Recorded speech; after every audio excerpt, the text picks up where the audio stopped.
নমস্কার, নিউজ বিএমে আপনাকে স্বাগত জানাই। আপনি যদি আমাদের চ্যানেলে নতুন হয়ে থাকেন অবশ্যই আমাদের চ্যানেলটিকে সাবস্ক্রাইব করে নিন। নতুন নতুন খবর পেতে আমাদের চ্যানেল সাবস্ক্রাইব করুন ও শেয়ার করুন এবং আপনার এলাকার খবর জানাতে আমাদের হোয়াটসঅ্যাপ করুন এই নম্বরে। ট্যাব দুর্নীতিকাণ্ডের অন্যতম মূল মাথা গ্রেপ্তার, উদ্ধার একাধিক এটিএম, সিম কার্ড ও পেন ড্রাইভ থেকে শুরু করে মোবাইল এবং ল্যাপটপ। সরকারের পোর্টাল হ্যাক করে অ্যাকাউন্ট নাম্বার চেঞ্জ করে টাকা আত্মসাৎ জেরায় উঠে আসছে বিস্ফোরক তথ্য। জড়িত আছে আরও দুজন দাবি ধৃতে। সমগ্র ঘটনা নিয়ে মুখে কুলু প্রধান শিক্ষকের। তবে কি শস্যের মধ্যেই ভূত লুকিয়ে রয়েছে? প্রশ্ন একটাই। জিজ্ঞাসাবাদের জন্য পুলিশি হেফাজতের আবেদন জানিয়ে আদালতে পেশ। মালদা জেলার ট্যাব দুর্নীতি কাণ্ড সাড়া ফেলে দিয়েছে সারা রাজ্য জুড়ে। ইতিমধ্যে এই চক্রের অনেকেই গ্রেপ্তার হয়েছে। এবার হরিশ্চন্দ্রপুরের কানুয়া ভবানীপুরে হাই স্কুলের ট্যাব দুর্নীতির অন্যতম মূল মাথাকে গ্রেপ্তার করল হরিশ্চন্দ্রপুর থানার পুলিশ। ইসলামপুর থানার পুলিশের সহযোগিতায় গ্রেপ্তার অভিযুক্ত ধৃতের নাম মোহাম্মদ মোবারক হোসেন, বয়স 21 বছর, বাড়ি উত্তর দিনাজপুরের ইসলামপুর থানার এলাকায়। ধৃতের কাছ থেকে উদ্ধার হয়েছে 95টি সিম কার্ড, 65টি এটিএম, বেশ কয়েকটি পেন ড্রাইভ ও 2টি মোবাইল এবং একটি ল্যাপটপ। উদ্ধার হওয়া জিনিসপত্র বাজেয়াপ্ত করেছে পুলিশ।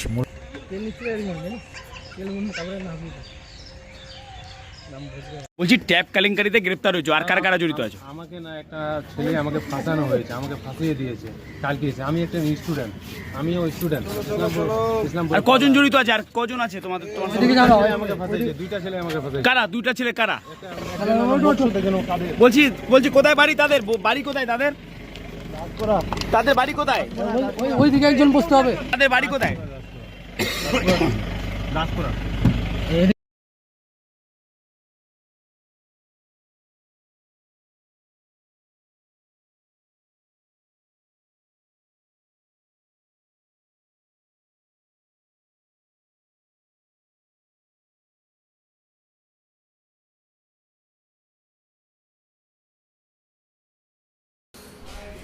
বুধবার মালদা জেলা আদালত চত্বরে বার অ্যাসোসিয়েশনের উদ্যোগে এক বিরাট রক্তদান শিবিরের আয়োজন করা হয়েছিল। এই দিন বহু সংখ্যক আইনজীবী ও জেলা জজ রক্তদান করেন। এই অনুষ্ঠানে উপস্থিত ছিলেন কৃষ্ণেন্দু নারায়ণ চৌধুরী সহ মালদা বার অ্যাসোসিয়েশনের বিভিন্ন প্রবীণ আইনজীবীরা এই অনুষ্ঠানে উপস্থিত ছিলেন। মানুষকে রক্ষা করুন। আজকে এই শুভ উদ্যোগে মালদা বার অ্যাসোসিয়েশন এগিয়ে এসেছে, মালদা বার এসেছেন এবং তারা অনেকেই রক্ত দিচ্ছে। রমেশ রাজা আমাদের আইনজীবী রক্ত দিচ্ছেন, সুশান্ত রবি দাস উনি রক্ত দিচ্ছেন, বেডে শুয়ে আছে, রক্ত দিচ্ছেন, বেডে শুয়ে আছেন। প্রত্যেকে এগিয়ে আসুন, প্রত্যেকের সহযোগিতায় আমরা একটা করতে পারবো। আপনারা ভাবছেন কেউ কেউ রক্ত দিব কি দিব না, রক্ত দিলে কোনো ক্ষতি হয় না, রক্ত বাড়ে, এই জন্য অবশ্যই এবং মানুষের উপকার হবে। আজকে যারা আমাদের এই শুভ মঞ্চে এসেছেন করুন এবং রক্তদান শিবিরের এই অনুষ্ঠানকে সাফল্যমণ্ডিত করুন। ধন্যবাদ।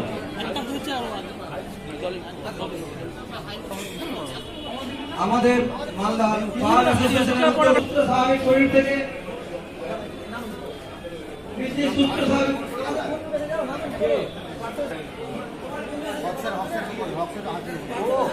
স্যার আপনি নমস্কার। নমস্কার। তোমার বন্ধুর সাথে কথা বাড়তি রক্ত দান করুন এবং মানুষ বাঁচানোর খেলায় নিজেদেরকে এই কমল এটা ভাবাটা খুব ভুল, কারণ হয়তো আপনার আমার আমাদের এখানে এই মঞ্চে এসেছেন গোলাম ওসমান রবি লাবু, দীর্ঘদিনের আমাদের। আমি দুটার কথা তার মুখ থেকে শুনে নেবো। আজকে রক্তদান সম্পন্ন, আজকে যে রক্তদান শিবিরের আয়োজন করেছে সেটা একটা মহান উদ্যোগ। এই ভাই আছেন এবং বন্ধু আছেন, তাদের কাছে অনুরোধ আপনারা স্বেচ্ছায় আসুন এবং রক্তদান রক্ত দিয়ে মানুষদান জীবন দান।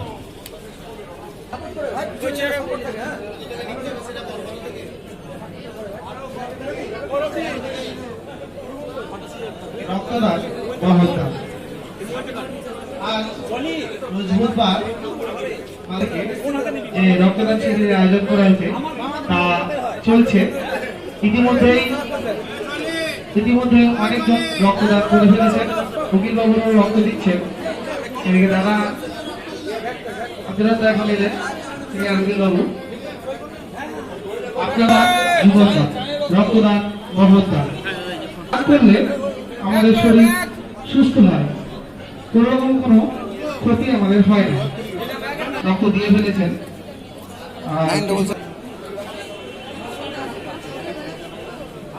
ইতিমধ্যেই আমাদের সিনিয়ররা অনেকজন রক্ত দিয়ে ফেলেছেন। আপনারা আসুন।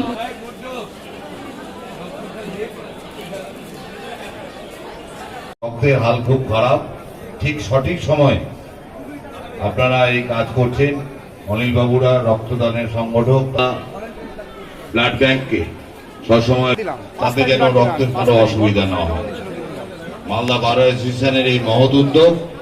আপনারা এখানে আসছেন, অনেক অ্যাডভোকেট, প্রদীপ্ত গাঙ্গুলি শুয়ে আছে, সেও রক্ত দিচ্ছেন, রমেশ রাজা রক্ত দিল, প্রত্যেকে রক্ত দিবার জন্য এখানে এগিয়ে এসেছে। আজকের এই মালদা বারের যে শুভ উদ্যোগ, সেই শুভ উদ্যোগকে করতে পারবো, কারণ মালদা বার ভেবেছে যে সমাজে কিছু মানুষ যারা রক্তের জন্য ছটফট করছে, রক্তের জন্য। বাড়ি থেকে 1 কিলোমিটার দূরে আমবাগানিয়ে গিয়ে গাছে গলায় ফাঁস লাগিয়ে আত্মহত্যা করে হবু পাত্র বলে পরিবারের অভিযোগ। ঘটনায় চাঞ্চল্য মালদার ইংরেজবাজার মোবারকপুর এলাকায়। মৃতদেহটি ময়নাতদন্তে পাঠিয়ে ঘটনার তদন্ত শুরু করেছে পুলিশ।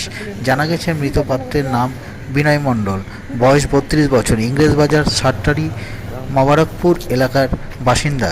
পরিবার সূত্রে জানা গিয়েছে মাসখানেক আগে খাসকোল এলাকার যুবতীর সঙ্গে বিয়ে ঠিক হয়েছিল বিনয়ের। গত পরশু রেজিস্ট্রি করার কথা। শ্বশুরবাড়িতেও গিয়েছিল বিনয়। বাড়ি ফিরে বিয়ের বাজার করেছিল সে। তারপরের ফোন নিয়ে বাড়ি থেকে বেরিয়ে যান তিনি। এরপরেই তার ঝুলন্ত মৃতদেহ। পরিবার সূত্রে জানা যায় বিয়ের কয়েক ঘন্টা আগে হবু পাত্রের প্রেমের সম্পর্ক জানতে পারে সে। এ নিয়ে ফোনে দীর্ঘক্ষণ কথা কাটাকাটি হওয়ায় সে আত্মহত্যা করে বলে পরিবার সূত্রে খবর।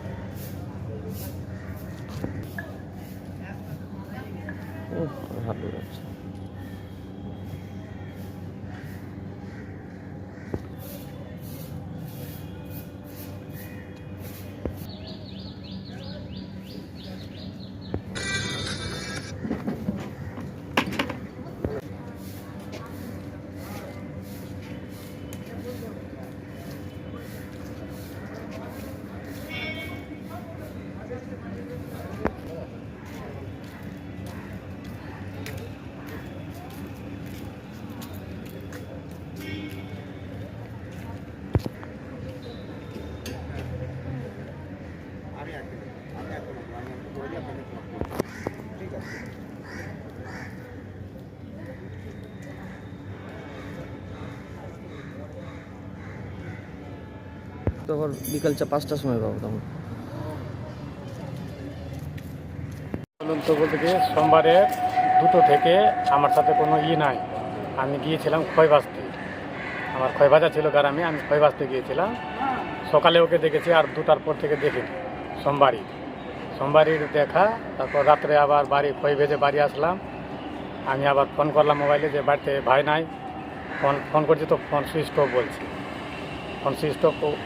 তো তারপরে আমি আবার বাড়িতে ঢুকে ওই পাড়া গেলাম। ওই পাড়াতে আবার নিমন্ত্রণ ছিল, ভোজ খেয়ে আসলাম। ভোজ খেয়ে এসেও বাড়িতে দেখছি যে নাই। আবার ফোন করলাম, ফোন লাগছে না, সুইচ অফ বলছে। বাড়িতে ঘুমিয়ে গেলাম। ঘুমাবার পর আবার সকালে উঠে আবার ফোন করেছি আমি, আবারও সুইচ অফ বলছে মোবাইল। তো আমরা গরিব মানুষ, আমরা কাজ করতেও যেতে হবে আমাকে। কাজ করতে গেলাম, বাড়ির পাশে প্যান্ডেলের কাজ করছি আমি। প্যান্ডেলের কাজ করতে গিয়েছিলাম। তো মেয়ের মা আসলো তো বলছে যে বিনয়ের মোবাইলে ফোন লাগছে না, ফোন সুইচ অফ বলছে। তো আমি বললাম কী ব্যাপার? তো বলছে যে না, ওই কন্যাশ্রী না যুবশ্রীর টাকা পাবে না কি পাবে, ওইটার জন্য ওর মায়ের আধার কার্ড লাগবে, কি ভোটের ছবি লাগবে। আমি আবার বাক্স খুলে মায়ের ভোটের ছবি দিয়ে দিলাম। আর ওর তো ভাইয়ের তো আমার তো হাত ছবি নাই ওর, যে আমি হাত ছবি দিতে পারবো। তো আমি বললাম যে না হলে আপনারা ফোন করে দেখেন, যদি থাকে, যদি ফোন লাগে তো দিয়ে দিবে, আমি তো কাজ করবো। 4 জনের ব্যাপার আছে, একা ব্যাপারটা নয় যে না গেলেও আজকে হবে, হয়তো বিয়ের ব্যাপার আছে, বিয়ের ভোট ফাইনাল দিতে হবে। তো আমি বললাম যে তোরা বস যে ফোন লাগিয়ে দেখ। আমি চলে গেলাম কাজে, ওরা ওই ওলাকে চলে গেছে, ওরা আর আসি। তারপর আমি বন্ধু বান্ধবকে বললাম যে আমার ভাইকে দেখেছিস, তো কেউ বলতে পারছে না।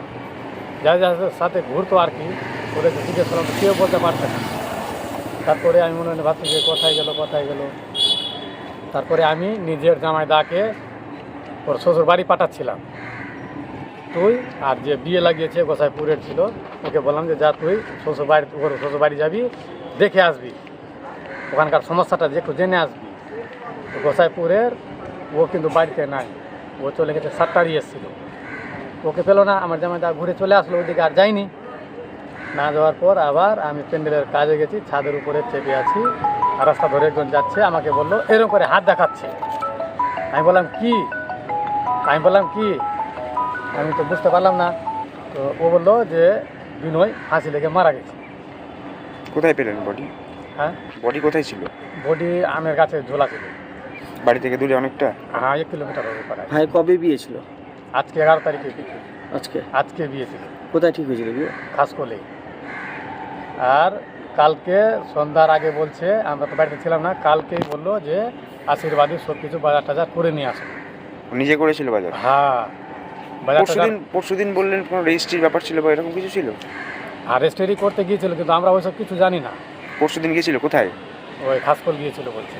শ্বশুর বাড়ির ওখানে? হ্যাঁ। কি কারণে ফাঁসি লাগালো? ওইটা তো আমরাও তো জানি না কী কারণে লাগলো ফাঁসি। কিন্তু বাড়িতে বিয়ে রেখেছে, আমার দিদি আছে একটা বাড়িতে, বললো যে ঝাঁপ সিটি লাগিয়ে দিল, আর মোবাইল নিয়ে ছাদের উপর চাপলো। আর ফোনে কি হলো না হলো এটা কিন্তু আমি আর কিছু জানি না, আমি তো বাড়িতে নাই। মেয়ের সাথে? আর মেয়ের সাথে ফোন হলো না কার সাথে হলো আমি কিন্তু এটা বলতে পারছি না। নাম কি আপনার? আমার নাম সোনাই মন্ডল।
জয় মা রক্ষাকালী কি জয়।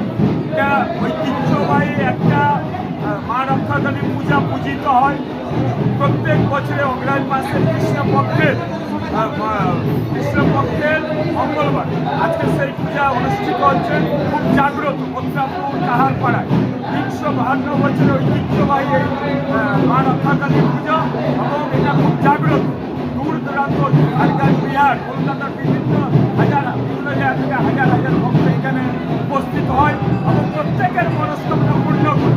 খুব জাগ্রত, এবং এটা কথিত আছে 352 বছর আগে এখানে কলেরা মহামারী দেখা দিয়েছিল, এবং তখন একজন এসেছিলেন, এক সাধু সন্ন্যাসী এসেছিলেন, বলেছিলেন মা রক্ষাকালীর পূজা করতে হবে।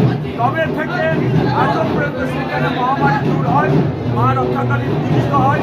এখানকার কমিটি নেপাল মহারাজ থেকে শুরু করে আরও যারা আছে এখানকার দায়িত্বশীল লোকেরা শান্তি শৃঙ্খলা বজায় রাখে, সুশৃঙ্খলভাবে পুজো হয়। সনাতন ভক্ত হিন্দুদের একটা ঐতিহ্যবাহী পুজো এটা, এবং প্রত্যেক সনাতন এক হয়ে সুরক্ষা যেরকম পায় সেরকম প্রত্যেকের মনস্কামনা যেন পূর্ণ হয়। কালীর কাছে প্রার্থনা করব সকল ভক্তদেরকে, সকল সনাতন হিন্দু ভক্তদেরকে, সনাতনদেরকে একত্রিত করে তাদেরকে সুরক্ষা দিক, তাদেরকে ভালো রাখুন, তাদেরকে সুস্থ রাখুন, তাদের মনস্কামনা পূর্ণ। আমাদের মানিকচকের মথুরাপুরের মা রক্ষাকালীর পুজো, এই পুজো প্রায় 350 বছর মায়ের পুজো। এই পুজো শুধু মানিকচকবাসী নয়, আমাদের জেলার বিভিন্ন প্রান্তে প্রান্ত থেকে জেলা বলাটাও ভুল হবে। আমাদের পশ্চিমবঙ্গের বিভিন্ন জেলা থেকে আমাদের মায়ের ভক্তরা এই দিনে আসে এবং হাজার হাজার ভক্তের এখানে সমাগম ঘটে, প্রচুর ভাষা বলিও হয় এখানে এবং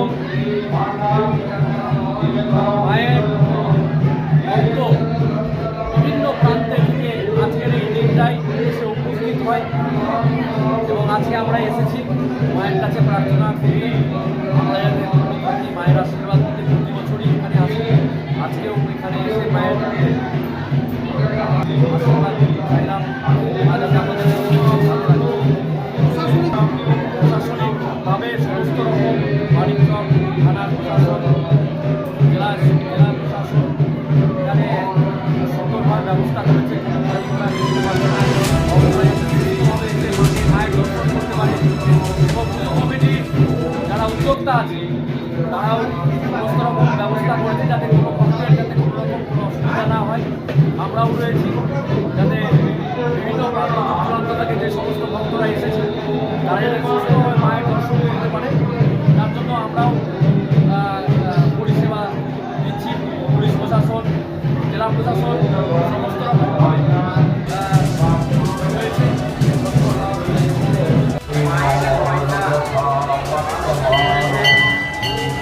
এই গয়নাগুলো করে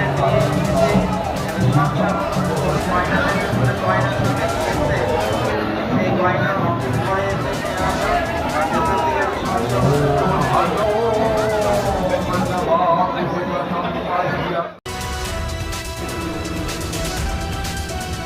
মালদার গাজলে বুধবার বেলা 4টা নাগাদ গাজলের শামসুকি বালিকা শিক্ষা নিকেতন সেভ ড্রাইভ সেভ লাইফ সচেতনামূলক অনুষ্ঠান হয়। উপস্থিত ছিলেন শামসুকি বালিকা শিক্ষা নিকেতনের টিআইসি ও অঞ্জু অধিকারী, মালদা জেলা ট্রাফিকের আইসি পিন্টু বর্মন, গাজল ট্রাফিক এএসআই হৃদয় ঘোষ, শামসুকি বালিকা শিক্ষা নিকেতনের শিক্ষিকা অর্চনা সাহা ও অন্যান্যরা। এছাড়াও স্কুলের নবম থেকে দ্বাদশ শ্রেণী পর্যন্ত পড়ুয়ারা অংশ নেয়। তাদের সচেতন করা হয়। জানা গিয়েছে বাইক ধীরে চালাতে হবে, হেলমেট পরতে হবে, ট্রাফিক আইন মেনে চলতে হবে, এমন পরামর্শ দেওয়া হয় এই অনুষ্ঠানে।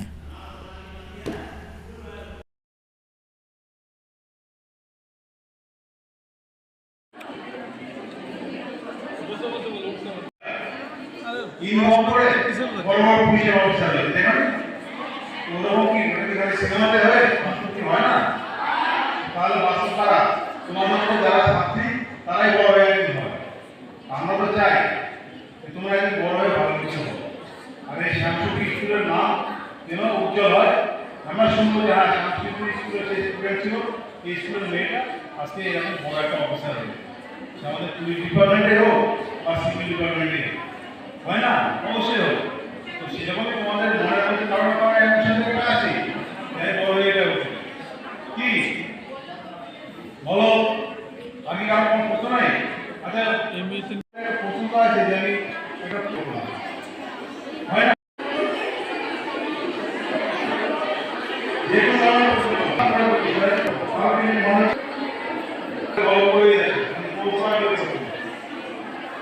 আচ্ছা তোমরা এখন পড়াশোনা করছো, তোমাদের সবার একটা রিসার্চ করবো বিভিন্ন ধরনের একটা কারণে অ্যাডমিশন আছে। শামসুকি বালিকা শিক্ষা নিকেতনে ক্লাস 9 থেকে 12 পর্যন্ত মেয়েদেরকে নিয়ে ট্রাফিক অ্যাওয়ারনেস প্রোগ্রাম ব্যবস্থা করেছেন আমাদের গাজল থানার ওসি এবং মালদা জেলার ট্রাফিক আধিকারিক। ওনারা মেয়েদেরকে অনেক অ্যাওয়ারনেস দিলেন এবং আমরাও অনেক জিনিসগুলো জানলাম। এতে মেয়েদের রাস্তায় ঘাটে চলাফেরা করতে এখন তো ওরা সবসময় বাইরে যাবে এবং অনেক বিষয় ওরা জ্ঞাত হলো, এটা ওদের জন্যই ভালো হবে এবং সঙ্গে সঙ্গে ওরা আরও নানান দিকে ছড়িয়ে দেবে। এই জন্য এই স্কুলে এই প্রোগ্রামগুলো। কোন স্কুলের প্রোগ্রামটা হলো? আমাদের শামসুকি বালিকা শিক্ষা নিকেতন। আজকে 27 তারিখ। বলছি আপনার নাম, আপনি কোন পদে রয়েছেন? আমি অঞ্জু অধিকারী, এই স্কুলে বর্তমান টিআইসি। আগুনটা মানে দেখি আমরা খেতে বসছিলাম, খেতে তারপরে মানে মাঠে যাওয়ার তৈরি হয়েছি, তখন দেখছি নিজেই ছাদের পর আগুনটা উঠে গেছে। আচ্ছা, আপনারা কোথায় ছিলেন আর কোথা থেকে দেখতে পেলেন আগুন লেগেছিল? আমরা ওই ছিলাম, ওই বারান্দায় ছিলাম, ওই ঘরটার বারান্দায়। কটা ঘর জ্বলেছে? তিনটা ঘর জ্বলেছে। আচ্ছা, ঘরে কি কি ছিল? ঘরে ছিল দোকানের জিনিস ছিল, রসুন ছিল, আলু ছিল। কি করতো? ব্যবসা করতো আমার ছেলেটা। কোথায় করতো? ওই বাজারে ব্যবসা করতো। ওই ব্যবসার সব মালগুলো সব এখানেই থাকতো। তারপরে ধান ছিল, ধানও জ্বলে গেছে। 3 বিঘা ক্ষেতের ধান ছিল ওখানে, সমস্ত কিছু একদম জ্বলে গেছে। এখন বাইরে রয়েছেন আপনারা? হ্যাঁ, এখন বাইরে আছি। কে কে থাকতেন বাড়িতে? বাড়িতে আমার ওই 3 ছেলে থাকছে, আর ওই আমি থাকছি, আমার এই থাকছে। প্রশাসনের কাছে কি আবেদন করবেন? যে আমার ক্ষয়ক্ষতি হয়ে গেছে, ক্ষয়ক্ষতি দিতে হবে। হ্যাঁ, প্রশাসন যেন আমার পাশে এসে দাঁড়ায়। কি নাম আপনার? গদির উদ্দিন। বাড়ি কোনোয়া।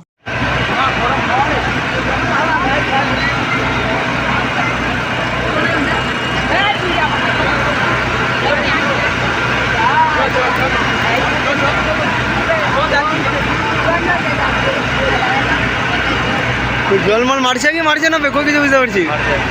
ওইদিকে যেতে রয়েছে গরম হবে জলাই দিলে।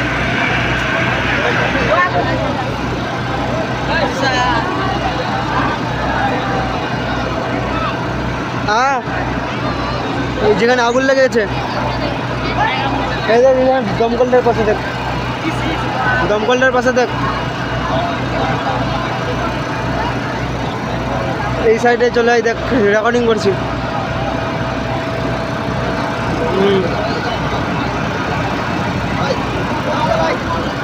ঠিক আছে, এদিকে দেখ আমি আছি। কোথায় আছিস তুই? দেখতে পাচ্ছি না তো।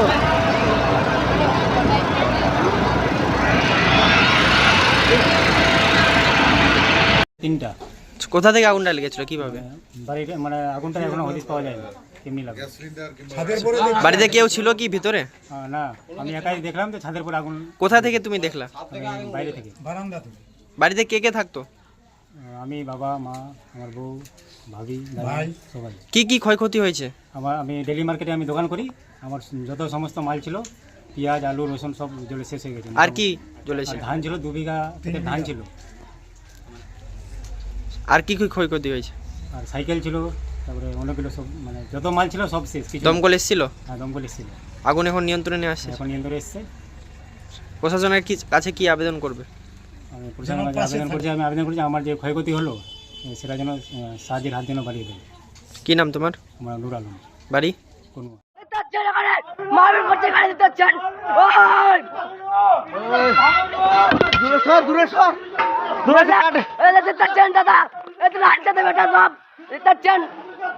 বিহার থেকে এসেছে ভাই, দাদা একটা চান তোমার করে দিল।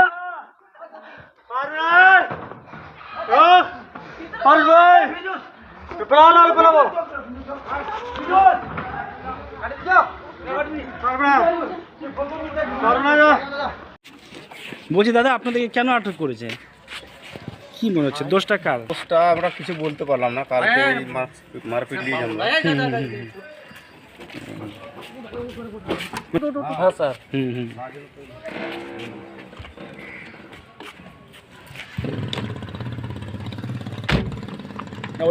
দুবার হলো। কি নিয়ে সমস্যাটা অনেক দিন থেকে যাচ্ছিল, এই পুকুরটা নিয়ে। এখন চলছে এই ঝামেলাটা। ওরা মারামারি কাটাকাটি চালু করছে সবসময়, রাস্তাতে যাওয়া আসা।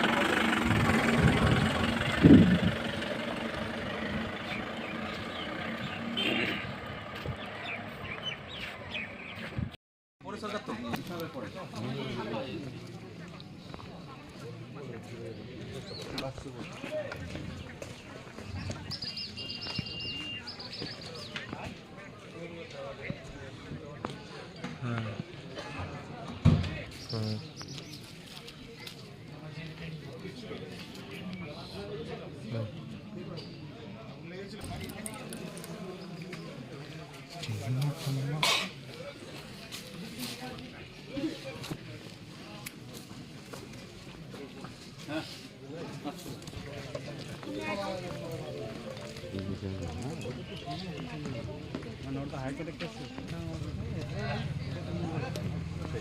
হ্যাঁ তাতে